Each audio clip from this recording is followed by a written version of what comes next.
12,20,000 करोड़ का इंफ्रास्ट्रक्चर का जो फंड तैयार किया गया है, इसके लिए घोषणा की गई है। स्वाभाविक रूप से इसमें इंफ्रास्ट्रक्चर विकास का है, कनेक्टिविटी का है और भी अन्य सेक्टर को आगे बढ़ाने का, जिनमें 7 रेलवे के नए कॉरिडोर, दिल्ली वाराणसी, वाराणसी सिलीगुड़ी, ये 2 यूपी को प्राप्त हुए हैं। इन 2 नए रेलवे कॉरिडोर का लाभ यूपी की बेहतरीन रेल इंफ्रास्ट्रक्चर को, eastern and western freight corridor, ये दोनों यूपी से होकर के जा रहे हैं, जिसमें हमारा लॉजिस्टिक का सबसे बड़ा हब यूपी के अंदर तैयार हो रहा है। इसका लाभ यूपी को प्राप्त होगा।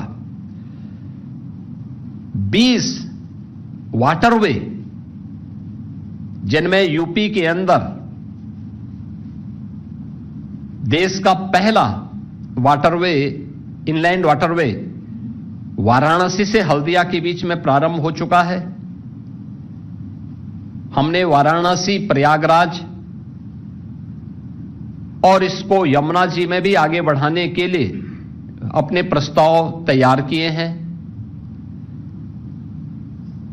अयोध्या से हल्दिया के बीच में वाटरवे को संचालित करने का प्रस्ताव, ऐसे ही राप्ती नदी, गोमती नदी, इन सब में भी ये संभावनाएं, और मेरा मानना है कि इन वाटरवे का उपयोग हम यहां पर भी कर पाएंगे। एक इस फील्ड में भी हमें एक नया वो मिला है। दूसरा, कार्गो मूवमेंट के लिए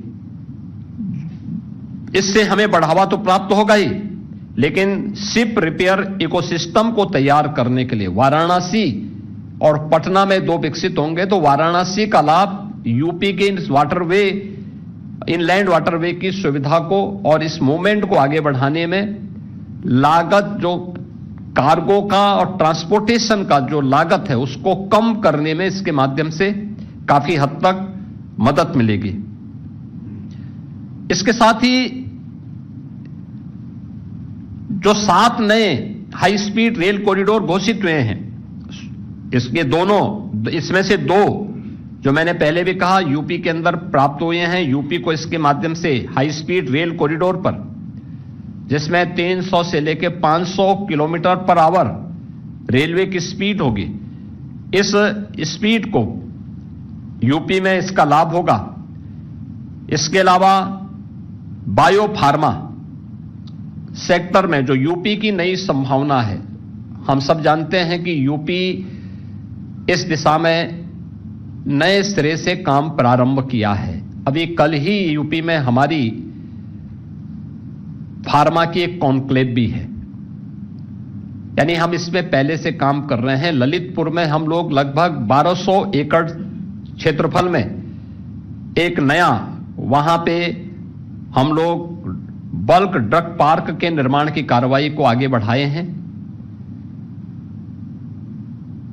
गौतम बुद्ध नगर के यमुना अथॉरिटी में हम लोगों ने मेडिकल डिवाइस पार्क की कार्रवाई हमारे काफी एडवांस स्टेज में है, हम उसको आगे बढ़ा चुके हैं। इस पर हमारी कार्रवाई तेजी के साथ आगे बढ़ चुकी है। लेकिन 10,000 करोड़ का जो बायो फार्मा के लिए धनराशि की व्यवस्था की गई है, एक ग्लोबल बायो फार्मा हब बनाने की दिशा में भारत को तो मदद करेगा ही।